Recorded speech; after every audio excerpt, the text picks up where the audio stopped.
السلام علیکم. Second year chapter number 11 پاک اسٹڈی کا چیپٹر نمبر 11 اسلامی جمہوریہ پاکستان کی خارجہ پالیسی. آج میں آپ لوگوں کے ساتھ موسٹ امپورٹنٹ سولوڈ MCQs شیئر کرنے لگی ہوں، تو آپ لوگوں نے ویڈیو کو لاسٹ تک دیکھنا ہے. سب سے پہلے اگر آپ میرے چینل پر نیو ہیں تو چینل کو سبسکرائب کر لیں. پاکستان اور چین نے اپنے سرحدی مسائل کو ڈیش میں طے کر لیا تھا. 1963 پاکستان اور چین کی مشترکہ سرحد کی لمبائی ہے 600 کلومیٹر.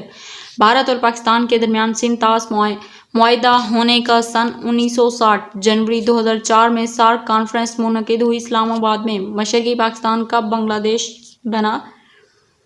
1971 میں. پاکستان اور بھارت کے درمیان ناخوشگوار تعلقات کی سب سے بڑی وجہ مسئلہ کشمیر. عوامی جمہوریہ چین کا قیام کب عمل میں آیا؟ 1949. پاکستان اور افغانستان کی مشترکہ سرحد کی لمبائی 2252 کلومیٹر. پاکستان اور افغانستان کے درمیان مشترکہ بارڈر کو کہتے ہیں ڈیورنڈ لائن. مسئلہ کشمیر پر پاکستان اور بھارت کتنی جنگیں لڑ چکے ہیں؟ 3. صدر اور وزیر اعظم کے ساتھ انتظامی تکون کا تیسرا ممبر چیف آف آرمی اسٹاف. 1966 میں جس سعودی فرمانروا نے پاکستان کا دورہ کیا؟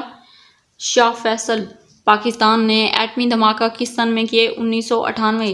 ہیوی الیکٹریکل کمپلیکس کی تعمیر کے لیے چین نے کتنی رقم فراہم کی تھی؟ 273 ملین روپے. اقتصادی تعاون کی تنظیم کی بنیاد رکھنے کا سن ہے 1985. ورلڈ ٹریڈ سینٹر کا واقعہ کس ملک میں پیش آیا؟ امریکہ میں. کامرا کمپلیکس کی تعمیر میں پاکستان کی کس ملک نے مدد کی؟ چین نے. پاکستان کو آزادی کے بعد سب سے پہلے کس ملک نے تسلیم کیا؟ ایران. روس نے اپنی افواج افغانستان سے کب واپس بلائیں؟ 1999. پاک سعودی اکنامک کمیشن قائم کیا گیا؟ 1998. شاہراہ ریشم کس درے سے پاکستان کو چین سے ملاتی ہے؟ درہ خنجراب. قیام پاکستان کے بعد کس ملک نے اسے سب سے پہلے تسلیم کیا؟ ایران.